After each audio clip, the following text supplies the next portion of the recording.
Y entonces mirando el primer análisis y mirando el segundo análisis, puedo concluir, acá para cualquier trayectoria me da 0 siempre que no sea el eje X. Y acá si la trayectoria fuese el eje X, también me da 0. Entonces el límite me termina dando 0. Entonces no estoy pensando si uso lo de arriba o uso lo de abajo. Yo planteo el límite me produce un problema, ese problema lo resuelvo analizando, diciendo, a ver, ¿qué puedo hacer? ¿Qué tengo que tener en cuenta? Pero no mecanicen nada porque no les sirve. Lo único mecánico que tienen es que vos tenés que plantear el límite y cuando una función está definida por partes, no ir ni usar lo de arriba o lo de abajo porque sí, sino que las cuentas digan qué expresión de la función hay que utilizar. Voy a mirar el chat un cachito.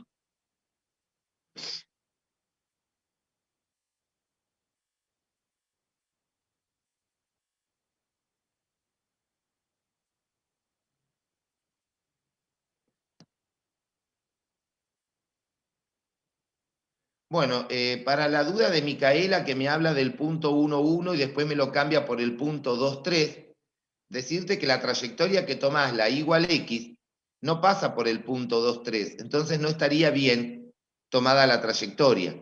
No se olviden que la trayectoria es condición de la trayectoria que pase por el punto del cual uno está analizando el límite. Si la trayectoria no va a pasar por el punto, entonces es imposible acercarse al punto por esa trayectoria que uno esté pensando. Bien. El otro ejemplo es muy parecido al anterior, así que no tiene sentido. ¿Hay alguna dudita? Vuelvo hacia atrás sin problemas. Yo tenía una duda muy simple, profe. ¿Puede ir arriba donde había unos ejercicios? Más arriba que habían unos ejercicios. Voy más arriba. Decime dónde. Un poquito más. No, más arriba. Más arriba. Sí. Ahora dónde era. Que no me acuerdo. No importa, si querés bajo o después vuelvo a subir, no hay drama. No, creo que un cachito más arriba. A ver, vamos un poquito más arriba.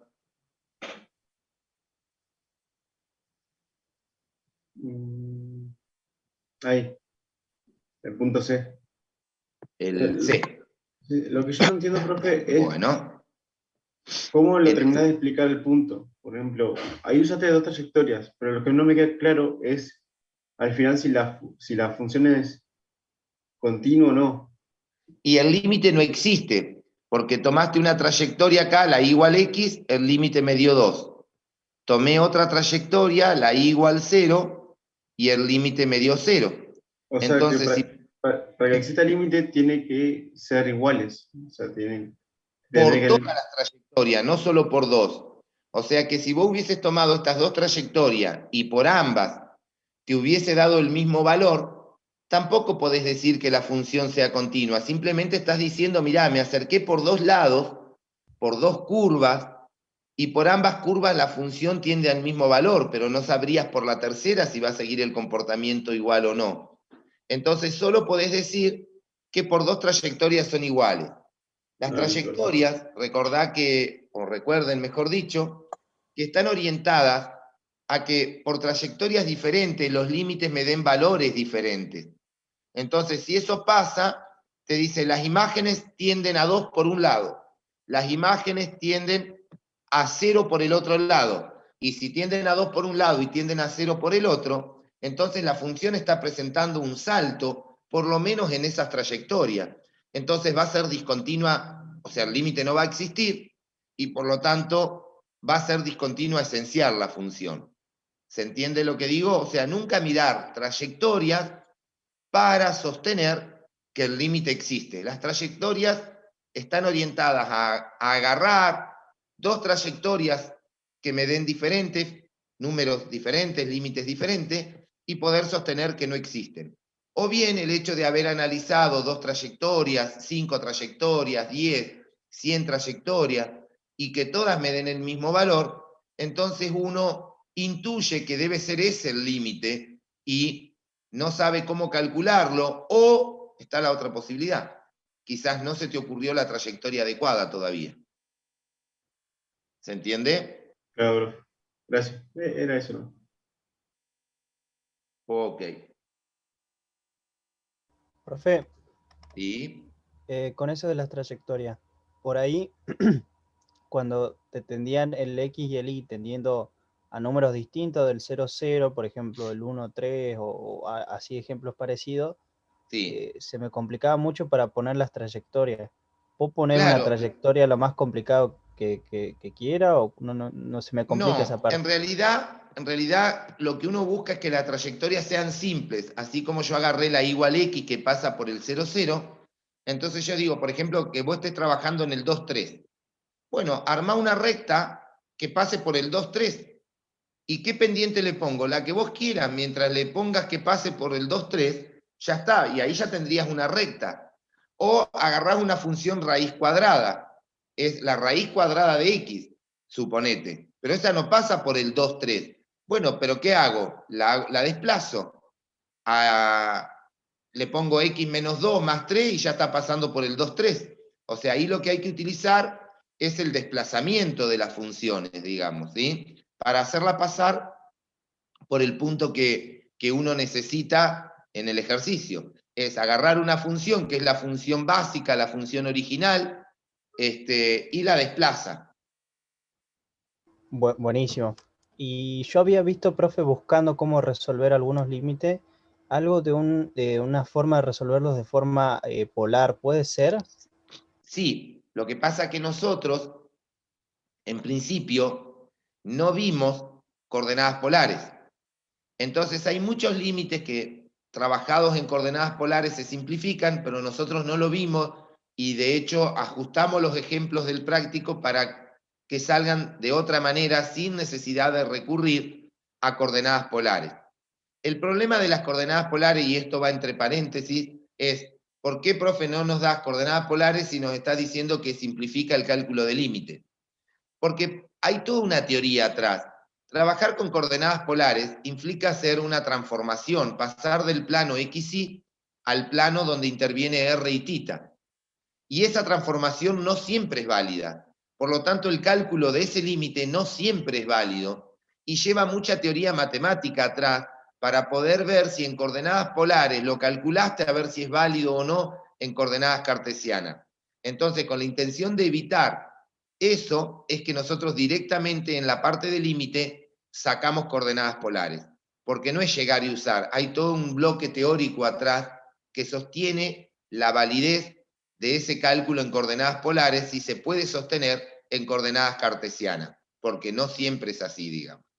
Lo que pasa es que Ah, los libros en general lo usan, ¿sí?, en forma muy mecánica y no te dicen ni siquiera cuándo tiene validez y cuándo no. Entonces no está bueno que uno aprenda a usar una herramienta que no sabe si está bien utilizada, o sea, simplemente la utiliza. Me permite hacer una cuenta, pero quizás esa cuenta no tenga validez, entonces por eso no lo damos. claro, Bien, sí, sí, yo lo veía y no sabía dónde salía el ángulo ni nada de eso. Pero listo, buenísimo, profe. no, dale. ¿Alguna otra dudita en cuanto a continuidad?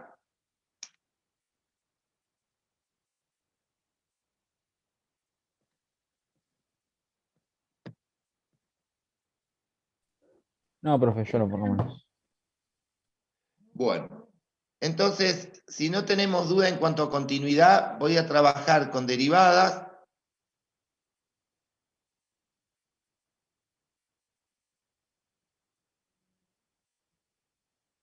Y por lo menos darles la definición de derivada y la interpretación geométrica, porque la definición de derivada no es más que un límite.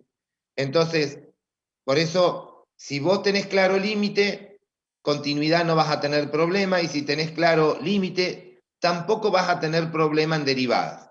Ahora, cuando vamos a derivadas, yo les voy a hacer una introducción para que ustedes tengan, aunque sea pie para hacer los primeros dos ejercicios, pero vuelvo a reiterar, de acá al miércoles, ¿yo qué pretendo? Pretendo que la parte teórica esté analizada, esté vista. El problema que tenemos con continuidad, con derivadas, es, aguanten un cachito, Profe, creo que lo tenías abierto el. ¿sí? ¿No lo vi? Sí. A ver, Estaba ahí al lado. Dice derivadas parciales, puede ser, ¿no? sí, Estaba abierto.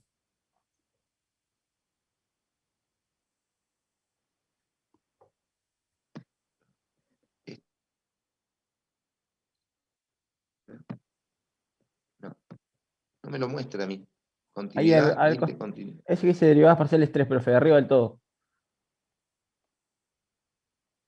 ¿No te aparece, profe? No, a mí no me aparece. Va, Pero qué no raro. importa. No me aparece a mí, ¿eh? Yo tengo 2 bloquecitos nada más abiertos acá. Debe haber quedado la pantalla anterior, que sí estaba abierto porque era lo que iba a dar. Pero no importa. A ver.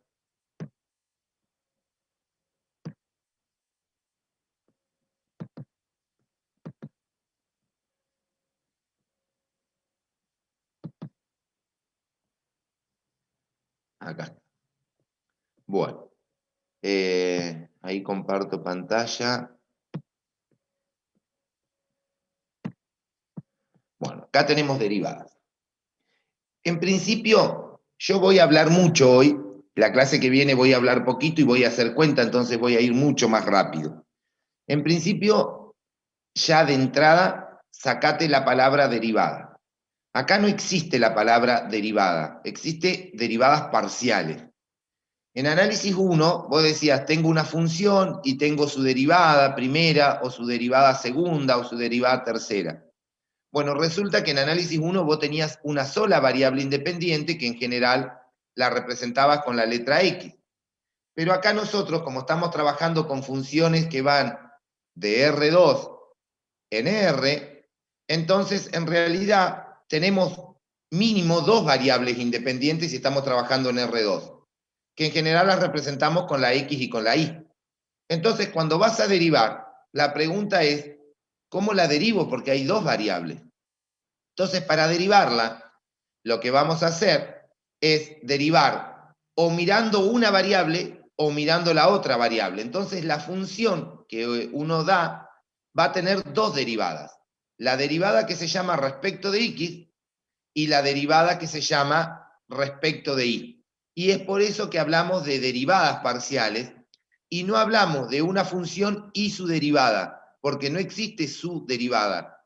Existe la función y existe su derivada respecto de X o su derivada respecto de Y, en el caso que estemos trabajando con funciones de R2.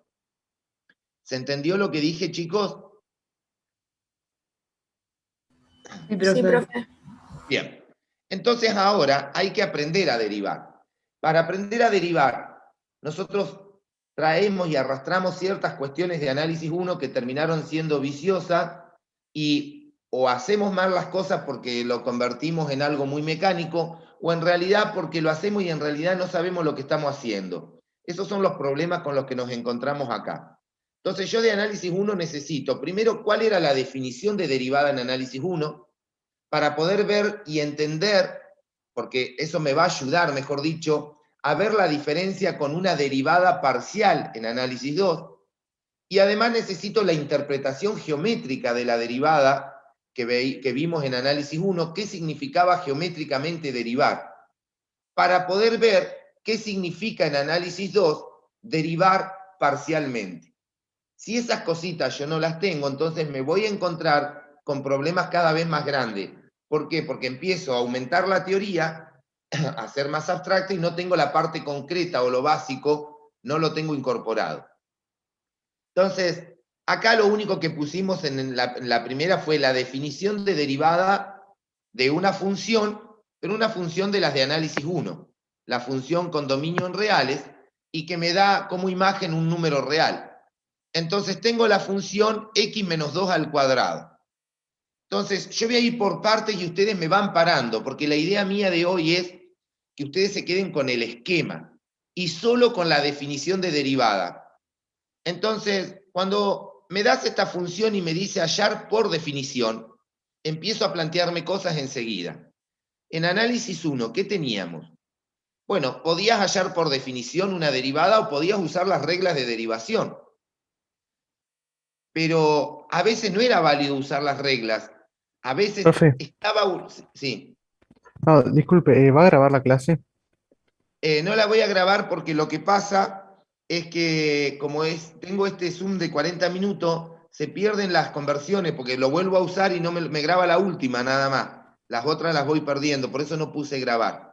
Y como ustedes me habían dicho en la clase pasada que la graban ustedes, entonces no me hice drama. Y es más, si quieren me mandan el link por mail y yo subo el link de la grabación de aquel que la esté grabando. Si me hace ese favor, mejor. Bueno, está bien. Muchas gracias. Disculpe. Hasta que soluciona el problema que no depende de mí, depende del departamento de matemática, que no sé qué pasó con el Zoom que se pierde. Que no me activa el Zoom de la universidad. Entonces les decía, cuando voy a hallar cuando voy a derivar una función, en este caso me pide la derivada en un punto y la notación era el f', era una de las notaciones. Y cuando vas a derivar, podías derivar utilizando tranquilamente reglas o tranquilamente la definición. ¿Cuándo vale la definición? La definición vale siempre. Lo que pasa es que la definición implica el cálculo de un límite y los límites se pueden convertir en un cálculo tedioso o no, va a depender. Y las reglas son simples, pero las reglas no valían siempre. Entonces, por ejemplo, en este caso, aguántenme un cachito, voy a buscar una hojita por el mouse.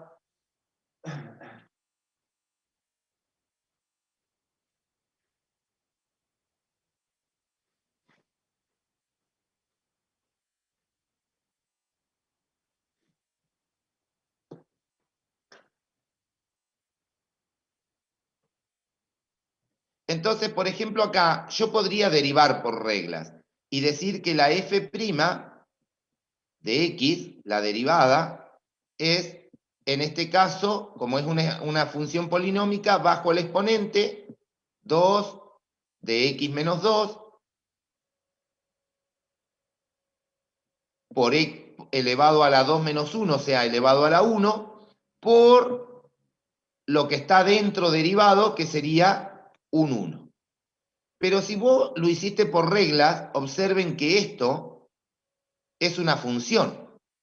Sin embargo, más allá del cálculo que se hizo acá la derivada dio un número. Entonces aparece esto de la función derivada, o sea, derivé en un punto genérico. Si a esta derivada, que es la función derivada y la derivé por reglas, la evalúo en el 1, entonces me va a quedar el 1 menos 2 es menos 1, menos 1 multiplicado por 2 me va a quedar menos 2, y ahora sí, este resultado y este coinciden, y derivar por reglas, en este caso que se podía, era sencillo y era preferible evaluar. Entonces, cositas a tener en cuenta. Me das una función en análisis 1, existe una sola derivada. Ahora, ¿la podés derivar por reglas? Siempre que se pueda, sí. ¿La podés derivar por definición? Por definición siempre. Pero definición es más engorroso que derivar por reglas, porque implica el cálculo de un límite. Además, podés derivar en un punto o podrías derivar, como hicimos acá en rojo, en un punto genérico y obtener la función derivada y después evaluar. Entonces tenemos que tener esas tres cositas. Yo acá planteé el límite de la definición, o sea, me lo copié. Me lo copié, acá me dice que tengo que evaluar a la función en el punto 1 más h y 1. Cuando evalúo en el 1 más h, tengo que reemplazar donde está la x, el 1 más h, me queda el menos 2, eso elevado al cuadrado, y donde está el 1 reemplazo el 1 menos 2, eso al cuadrado, dividido h. Hago esas cuentitas, la que pude, porque acá me quedó 1 menos 2, me está quedando esto. Entonces, cuando desarrollo ese cuadrado, me queda el cuadrado del primero, menos el doble producto del primero por el segundo, más el cuadrado del segundo. Entonces, me queda este límite. Observen que acá se van a cancelar el 1 con el menos 1s, y me quedó este límite. Y este límite produce una indeterminación 0 sobre 0. Para salvar la indeterminación saqué factor común, y me terminó dando el límite menos 2, igual que acá. Listo.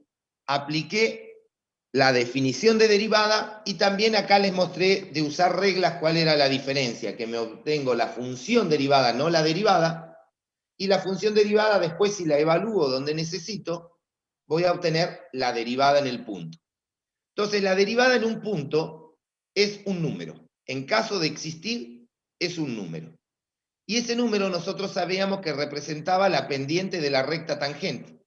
Si ustedes recuerdan de análisis 1, era, bueno, vos tenés los ejes, tenés una cierta curva, te parás en un punto, supongamos que nos paramos en este punto, te parás acá, y derivar implicaba pensar en la recta tangente, y esa recta tangente mirarle la pendiente.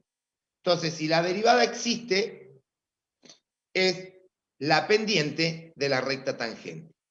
En análisis 2, vamos a hacer exactamente lo mismo.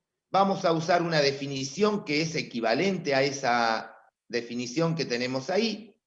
Y además de ser equivalente, vamos a ver que en forma geométrica vamos a hacer lo mismo que en análisis 1. Pero, como tenemos dos variables, la x y la y, entonces lo vamos a tener que hacer respecto de x y también respecto de y. Acá se les mostró un ejemplito de análisis 1, donde se hace lo que yo les decía, nos dan una función, se derivó por reglas en este caso, se evaluó y se encontró la recta tangente. O sea, es simplemente para ubicarnos en el contexto. Ya está. Ahora, cuando vamos a derivadas parciales, vamos a hacer esto. Acá estamos en análisis 2. ¿Y qué vamos a hacer? Para derivar en forma parcial, vamos a hacer lo siguiente. Cuando vos vas a derivar, pero en forma parcial, primero que ahora estamos en una dimensión más, entonces supongamos que tengo el x y que también tengo el y, y que voy a trabajar, bueno, el x y el y, que voy a trabajar en un punto que tiene cierta coordenada en x y cierta coordenada en y. Me voy a parar acá. Y quiero derivar a la función o respecto de x o respecto de y. Para derivar respecto de x, cuando derivo respecto de x, se va a escribir así, f sub x. Significa que voy a mirar el x. Cuando derivo respecto de x, el y lo vamos a dejar fijo, lo vamos a dejar constante. Eso vamos a hacer. Vamos a considerar que voy a derivar respecto de x, entonces voy a considerar que la variable es x. Al dejar el y fijo, voy a armar un plano, porque el y está fijo. Con ese plano voy a intersectar a la superficie, y en ese plano me va a quedar una curva, y entonces en el punto que corresponde a esa curva la voy a derivar, y le voy a encontrar la pendiente de la recta tangente. Cuando vaya a derivar, sin embargo, respecto de y, aguántenme un cachito.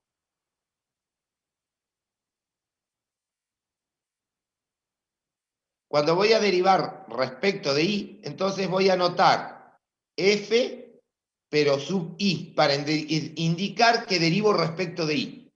Si derivas respecto de y, lo que vas a hacer es al revés, dejar el x fijo. El x lo vas a mirar como si fuese una constante. Vas a armar el plano, entonces al armar el plano, vas a intersectar a la superficie, y al intersectar a la superficie te vas a quedar con una curva en ese plano. Y en el punto donde estás trabajando, vas a derivar y vas a encontrar la pendiente de la recta tangente. Entonces, todo eso que hice, que lo hice a propósito, precario y rápido, es simplemente para que vean, no el detalle, sino que la idea general es la misma que análisis 1. Ahora sí vamos a ir al detalle y vamos a mirar cómo se hace todo lo que yo dije. Entonces, en principio, la definición seca, fría, el cálculo de un límite. Entonces, cuando vamos a derivar, acá les explica eso, ¿no? Derivo o bien respecto de x o bien respecto de y. Cuando derivás respecto de x, observen que acá puse y acá puse y, puse la misma letra. Eso me está diciendo que el I está fijo. O sea, el I está fijo porque vale lo mismo. En cambio acá puse X más H y acá puse solamente X. Entonces el que varía es justamente la primera componente, la componente que depende o la componente que representa X. Entonces cuando uno deriva respecto de X, lo que está haciendo es considerar que el X varía y el Y está fijo.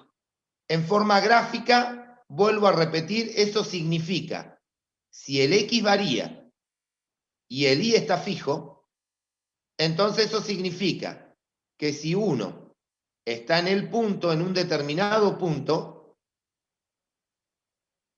y el I está fijo, el I no se mueve, dejo el I fijo, eso es lo que estoy haciendo. Al dejar el I fijo, armo ese plano. Este sería el punto que yo estoy llamando X, y estoy derivando en un punto genérico XY. Entonces, si derivás en un punto genérico XY, y fíjate que acá dice X más H, o sea que el X le sumaste H, o sea que te viniste hacia la derecha o hacia la izquierda del punto que estás trabajando. Pero el Y está fijo. El Y siempre es el mismo. Si el Y es el mismo, entonces el Y está fijo, por lo tanto, estás convirtiendo una función de dos variables en una, y eso significa que encontraste la curva que quedó en ese plano, que resulta ser intersección del plano que armé con la superficie. Me quedó una curva, y esa curva ahora, lo que vos querés hacer es derivarla respecto de X, no respecto de Y, respecto de X. En cambio, si vas a derivar respecto de Y, entonces observen que acá tenemos ahora I más H y acá tengo I. El que está variando es I. Sin embargo, el X, la primera componente está fija. Entonces eso en forma geométrica sería que la primera componente esté fija, sería que el X está fijo. O sea que si vos estás en un punto XY y estás trabajando para derivar ahí, derivar en ese punto, pero respecto de Y, entonces el X lo dejo fijo, armo un plano, con ese plano intersecto a la superficie, me voy al punto donde estoy trabajando y ahí en ese punto quiero derivar, que sería la pendiente de la recta tangente. Entonces, de alguna manera, la derivada respecto de X o respecto de Y, lo que hacen es medir la velocidad o el ritmo de cambio si X varía o si Y varía. ¿Qué significa esto en cuestiones prácticas? Supongamos que vos sos el dueño de una empresa y supongamos en condiciones ideales que la empresa solo depende de dos cosas. El ingreso, que depende de la cantidad de artículos que vendés, y supongamos que depende de la cantidad de empleados que tiene la empresa. Supongamos que el ingreso depende de esas dos cosas.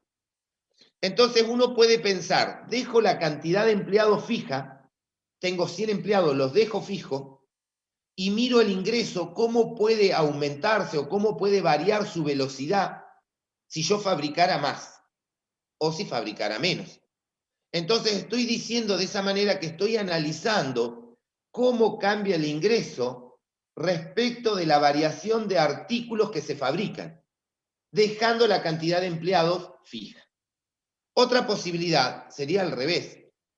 Vamos a variar la cantidad de empleados y voy a dejar la cantidad de artículos que se fabrican fijo. Y voy a ver qué pasa con el ingreso. Che, si la cantidad de artículos que yo voy a fabricar está fija y ahora varío la cantidad de empleados, entonces quiero medir de alguna manera con qué velocidad o con qué ritmo el ingreso va a cambiar si yo en lugar de tener 100 empleados tuviese 120 o en lugar de tener 100 empleados tuviese 80 empleados. Entonces, uno puede analizar una función considerando que una variable varía y la otra está fija, y mirar esa variación es mirar velocidad o ritmo de cambio. Entonces uno dice, bueno, es de esperar que el ingreso aumente en tanto si la cantidad de empleados la dejo fija en 100 y aumento la cantidad de sillas que estoy fabricando, o al revés. Es de esperar que el ingreso aumente, o quizás no aumente, quizás se venga para atrás, si la cantidad de empleados la cambio y dejo fijo la cantidad de sillas que tengo que fabricar. Para eso está visto esto. Obviamente, en una empresa uno no tiene 2 variables, tiene 10, 20 variables. Bueno, entonces lo que se hace es analizar respecto de cada variable y se elige de alguna manera en forma matemática cuál sería la estrategia conveniente para el empresario, si le conviene variar la cantidad de empleados y dejar la cantidad de fabricación fija, o si le conviene aumentar o disminuir la cantidad de artículos que fabrica, pero con una cantidad de empleados fijo. Porque no siempre pienses que fabricar más con la misma cantidad de empleados va a hacer que el ingreso aumente. Eso va a depender de la situación real de la empresa. Quizás fabricar más sillas, por decir, después de un cierto número, implique mucho gasto. Y entonces el ingreso va a ser menor. En cambio, fabricar hasta cierto punto, digamos, 2.000 sillas diarias, quizás sea el momento en el cual se optimice el ingreso. Con 100 empleados fijos, fabricar, por decir, 1.000 sillas es el óptimo para que el ingreso sea el más alto posible. Y fabricar menos de 100 y quizás haga que el ingreso no sea el mejor, se podría mejorar un poco más. Bueno, lo que uno hace es eso, es medir la velocidad. Che, si en lugar de 100 fabrico 102 sillas, entonces miro el ingreso, cuánto aumentó, o sea, cómo varía el ingreso respecto de la cantidad de sillas, o cómo varía el ingreso respecto de la cantidad de empleados. Eso es lo que hacemos en forma matemática con este bendito f sub x y esta f sub y. Derivo y miro la velocidad de cambio de la variable z, que es la variable independiente, en el ejemplo sería el ingreso, respecto de x, que es una de las variables que podría ser la cantidad de sillas, o respecto de y, que es la otra variable que podría ser la cantidad de empleados. Entonces, voy a presentar una función sencilla, simple, y voy a calcular las dos derivadas parciales, la respecto de x y la respecto de y. Hasta acá no tenés duda, tenés una sola forma de calcular las derivadas parciales, que es por la definición. Entonces, yo voy a hacer la definición y voy a derivar, pero ahora fíjate que a diferencia de hoy no me dan el punto. Me dice hallar f sub x y f sub y. Entonces me está diciendo derivarla en un punto genérico, en un xy cualquiera, en un xy arbitrario, no en el 1, 1, ni en el 2, 3, ni en el 0, 0, en un punto xy genérico. Entonces, si vos lo lograste derivar, lo que vas a obtener es la función derivada. Profe, perdón que lo interrumpa, pero le queda menos de un minuto a la clase. Bien. Esperamos entonces ahora que se corte y gracias igual por avisarme, Negrito. Volvemos a ingresar y Que el que termino la esté grabando. idea. Y termino la idea en el próximo bloque. ¿Sí? Esperamos que se corte y listo. Joya. El que esté grabando ese que corte la grabación o no. Por si las dudas.